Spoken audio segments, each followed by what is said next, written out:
YouTube. E aí, Veloso, o Abel Ferreira é o maior técnico da história do Palmeiras? Aqui é o seguinte, o Abel é o maior vitorioso em títulos, né? Números. Em números, o Abel é o maior.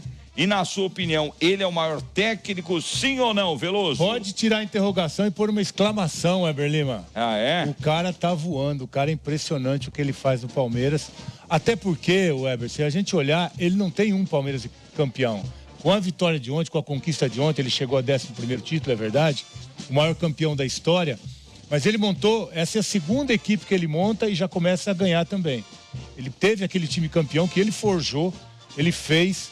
Eu até estava vendo hoje a estatística, quando ele assume o time em 2020, o Vanderlei falou que aquele time não jogava bonito porque ele não tinha material humano para jogar bonito.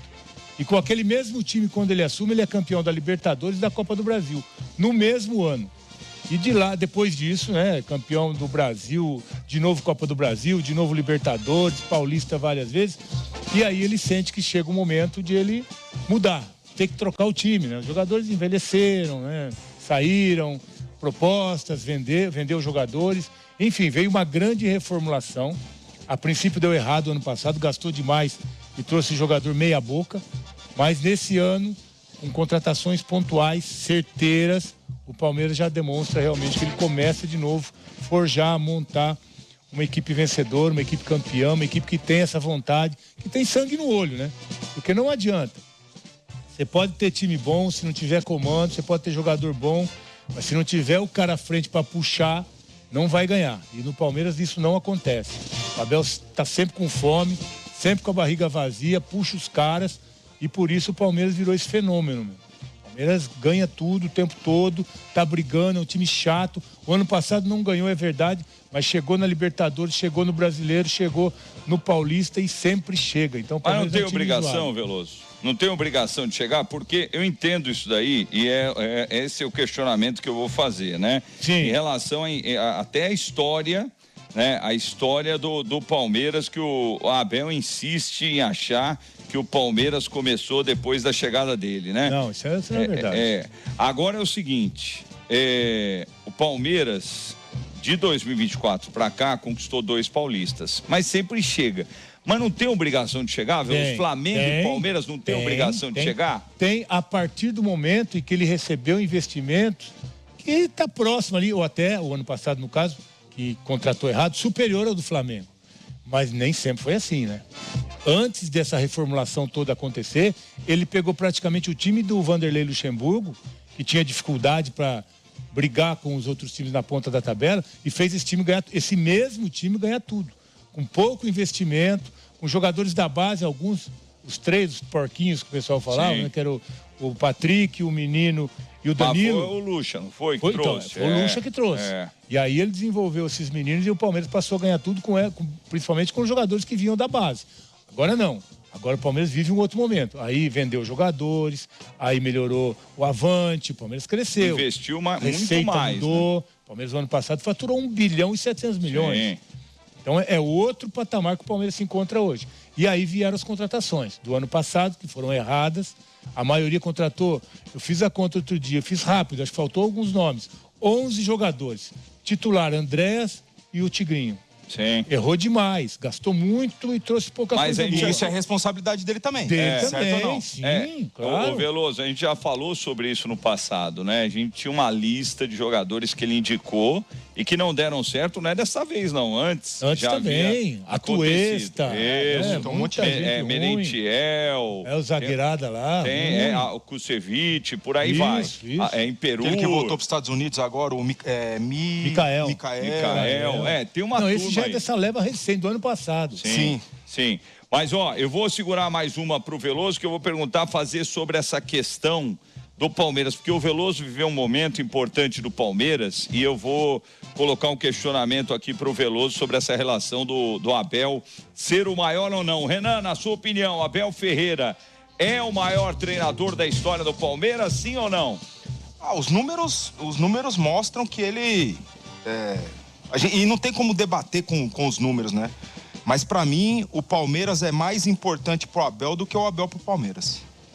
Uma coisa é diferente da outra. Ele pega um Palmeiras, apesar de lá no começo, né, como o Veloso falou, né, ainda com as vacas mais magrinhas, né, ele hoje tem uma estrutura. Hoje o Palmeiras é um clube completamente estruturado, né? O Palmeiras é um time com muito dinheiro. O Palmeiras é um time com uma base, estou falando de futebol amador, muito bem consolidado e estruturado. Todo ano... Que nunca teve na história. Que nunca teve. Então, o Abel hoje do Palmeiras, né? O Abel hoje no Palmeiras, ele tem uma estrutura completamente diferenciada para fazer o trabalho dele. E ele tem conseguido. Esse negócio de... O ano passado não ganhou nada, mas chegou em tudo. Isso que é importante. Pô, só ganhar um. O Flamengo também investe muito, não tem como ganhar dois, né? O problema é que desistiu cedo demais do brasileiro, na minha visão, e aí é um erro do Abel, e ele declarou isso publicamente, né? Na Libertadores, aquele último jogo, o jogo final contra o Flamengo, não condiz com o investimento jogado daquela forma numa decisão de campeonato. Mas, enfim, os números do Abel são muito, muito importantes. É o que você fala, né? O Palmeiras não começou depois dele. Eu acho que o Palmeiras é muito mais importante pro Abel do que o Abel pro Palmeiras. Os resultados dele são impressionantes, né? Com certeza. Uma pergunta, Veloso. Antes de eu falar um negócio aqui que eu gosto de ouvir, depois que o Abel ganha, né? Que eu vou pegando algumas coisas no ar, mas eu vou falar sobre isso daqui a pouco. Ô, Veloso. Fala. Mas você não acha, na sua opinião, você viveu aquele momento com o Luxemburgo? O Luxemburgo tinha adversários mais pesados. Sem dúvida nenhuma. Então, por isso que eu vejo que vai o Luxa, o Filipão. O Palmeiras, se eu não me engano, naquela época, Veloso, tinha o São Paulo do Telê. Tinha aquele Grêmio de Jardel Filipão, e Paulo Nunes. Filipão. Que era um time espetacular. A zaga era Rivarola, Arce... na esquerda o Roger Machado, não era isso? Era o Adilson Batista, a época do Adilson Batista na zaga ou não? O Adilson também jogou contra ele. Era o Dinho no meio de campo, não era? Sim. Era um time espetacular do Grêmio. Paulo Nunes, Jardel e Paulo Nunes, Carlos Miguel. Tinha o Flamengo, que tinha acabado de conquistar um título brasileiro, um time bom também. Corinthians. Então, eu vejo que o Luxemburgo teve mais adversários de peso. Hoje em dia, quem é o adversário do Palmeiras no Brasil? É só o Flamengo. Só o Flamengo, é verdade. Os outros... Virou um futebol alemão, um espanhol, que fica a briga de dois. Porque o Flamengo é o que tem a melhor receita, né? E mesmo mandando técnicos embora, para vocês verem esse ponto que é interessante, como a estrutura do clube ajuda demais o treinador. Flamengo, olha quantas vezes o Flamengo na era Abel trocou de treinadores e mesmo assim continuam vencendo, né? E o Palmeiras com o Abel conquistando muitos títulos também. Então, por isso que eu acho que o Abel não é o grande treinador da história do Palmeiras, por conta disso, Veloso. O Scolari, quando teve no Palmeiras, também tinha adversários de peso. Tinha. Mas eu acho que os números do Abel fazem dele o melhor treinador da história. Porque ele é o maior vencedor, Weber. Você perguntar pra mim, mesmo sendo ele tecnicamente paulistas, é o melhor? Eu não acho. Sim. Não acho uma coisa diferente da outra. É diferente. Porque eu acho que o Abel é um excelente, o maior de todos, como na gestão de vestiário, do grupo.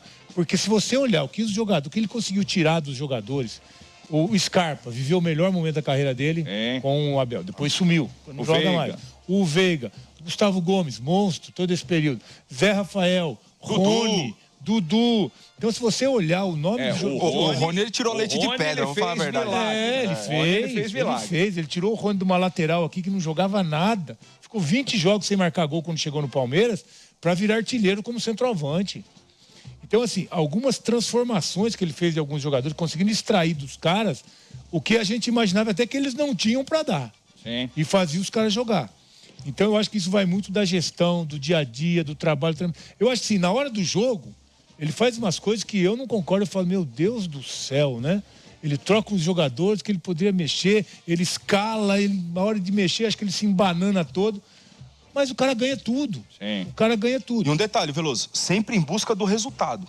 Não necessariamente de um futebol bem jogado, mas do resultado. Né? Quem sabe, talvez algum outro treinador pudesse tirar mais plasticamente desse time do Palmeiras. Mas como resultado, o Abel é impressionante. A efetividade dele, a consistência dele é impressionante. Porque ele está preocupado com isso. Ontem, por exemplo, segundo gol do Palmeiras, eu até falei no comentário, né, Weber? Palmeiras Ball. E não é de uma forma pejorativa. Se essa é uma forma de ganhar o jogo, o Abel não tá nem aí, mano. Você quer espetáculo, vai no teatro. Tem o teatro ali no Bourbon, tem um monte de teatro para ir. E não é o objetivo do Abel. E nesse sentido, o Veloso tem toda a razão. O que ele tirou como resultado de alguns jogadores, cara, é impressionante. E deu títulos ao Palmeiras.